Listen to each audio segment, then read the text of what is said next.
I firmly believe that based on the data, XRP is going to increase in value and provide huge returns. I hodl XRP, so why would I consider diversifying my portfolio? My name is Jeff and welcome to the Hodl Report. Today you're joining me on our journey into the world of cryptocurrency as we explore the question of diversifying hodling beyond XRP. Now, before we begin, I need to put out a quick disclaimer. I'm not a financial advisor, and I'm only offering up my own opinions. If I'm going to offer any advice to you, then let it be this. Do your own research. Invest only in what you can afford to lose. Invest only in what you're totally comfortable investing in. And don't buy and sell based on the hype or FOMO that's spread online. With that, let's get started into today's video. So, many people, whether it's in the stock market or it's in the crypto market, invest with emotions. They ride the waves of pricing fluctuations, buying when the prices are high, selling when the wave dips back down, when the prices are low, while others seem to place all of their investment strategies into one basket, one investment. They pour their emotions into that one investment and really hope for that big payday from that one investment.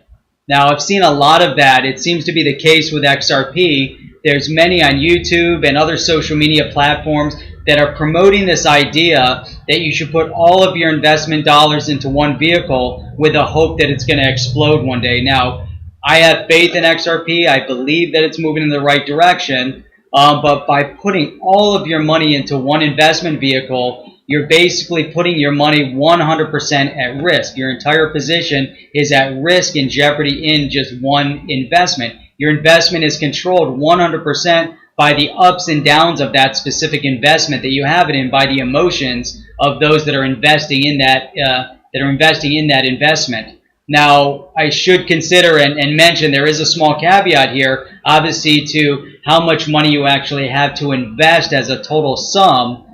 Which could potentially also have some bearing on how many investments you can put your money into. But pouring all of your money into one vehicle truly does increase your exposure to risk.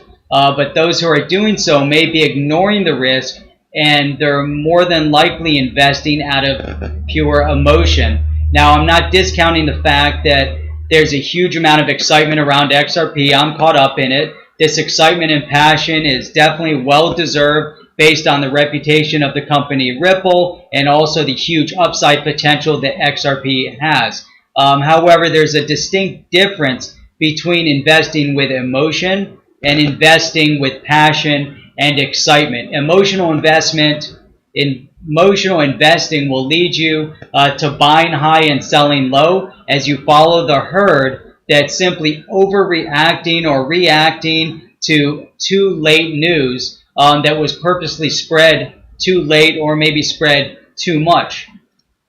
So again, it's okay to have passion and excitement over a company, its stock or digital asset that's based on past statistics, the current fundamentals, the future use case, and the fact that the value could potentially simply blow up. And that's what we see with XRP. We're looking at an amazing investment vehicle based on the fundamentals, based on the statistics that are behind the XRP. But we should keep in mind that the price of a stock or digital asset is going to trend up and down, especially now in the short term. It's going to trend up or down based on market whims. That will many times seem to be irrational market whims. We'll see irrational moves. However, the market is made up of people, many of whom are buying and selling based on emotions. And we see that it's not unique to crypto. We see it in the stock market a lot. But that's the truth. That's the case. So now another point to make here is that digital assets like XRP, Bitcoin, Litecoin, and the over 1,500 others are still speculative investments. So with a speculative investment,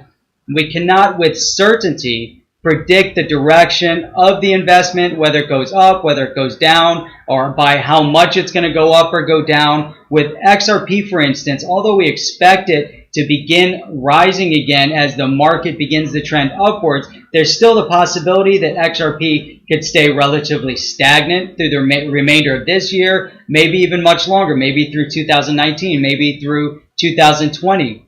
There's a possibility that XRP may not even cross the record high that it hit the first week of January 2018 when it exceeded $3.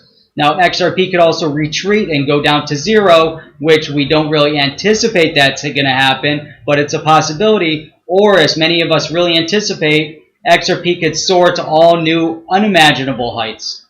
But again, just a small reminder here, this comes from my previous video. As of my numbers yesterday, XRP was showing a 140% gain year over year, 2017 to 2018, current day. Today we saw a slide, a decline to 38 cents, which we're still showing a 123% gain year over year. Now, since 2013, we're still sitting at a 7,500% gain, so we're looking at strong fundamentals. But even with those stats in front of us, we truly need to ask ourselves, what will we do if XRP isn't a big winner in 2019? What if it holds current levels for another year? What if it stages a further pullback like it did in 2015? What will we do?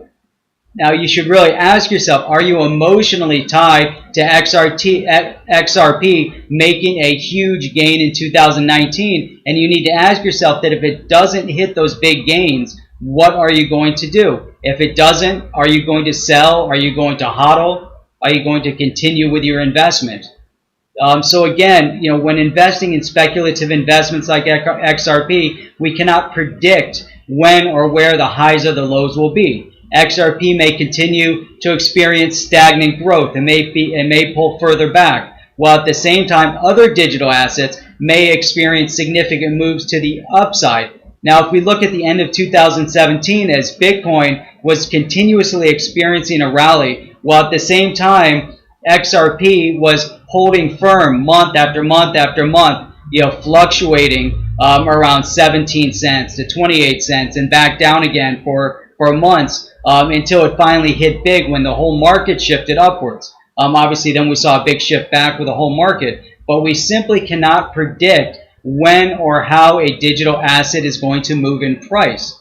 So taking all of this into consideration, you have to ask yourself again, and I ask myself this all the time, how do you distribute your risk? If you're wholly invested in one asset, you're distributing your risk 100% into that asset. And so to spread our risk and avoid being tied to the emotional whims of those investing in that one asset, we should leverage our risk across multiple assets. Again, if we get back to my caveat in the beginning of the video, this can still be dictated obviously by how much you can invest. But if we are invested and we can afford multiple assets, we really need to consider leveraging our risk through diversification. Now, that means investing in more than one digital asset. So a diversified portfolio should provide a bit of risk management as you spread your risk across multiple digital investments. Some gain, some lose, some stay the same.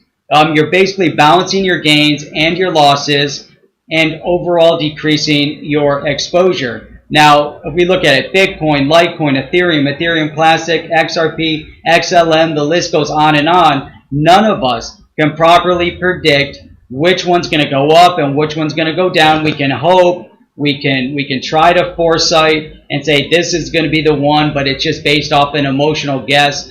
Today's an example, whether you like it or not, the entire market seemed to be in the red, while Ethereum Classic, ETC, led with a 10% increase, and yet by the end of the day, it pulled back again. It was most likely due to the addition to Robinhood and the big announcement in the news there, and also in preparation for the launch on Coinbase. But again, we didn't know that Ethereum Classic was going to increase while everything else was retreating. Diversifying my portfolio is the strategy that I'm comfortable and it works for me. You need to do what's good for you and what works for you. But for now, I'm going to continue to err on the side of my diversified hodlings. I hope you enjoyed today's video. If you did, give me a thumbs up. If you want to see more videos, subscribe to the channel. Obviously, more subscriptions to the channel. We appreciate that. And if you want to be auto-notified every time we post a new video, go ahead and click the bell next to it. In the meantime, I look forward to seeing you on my next video. and keep on hodling those cryptos.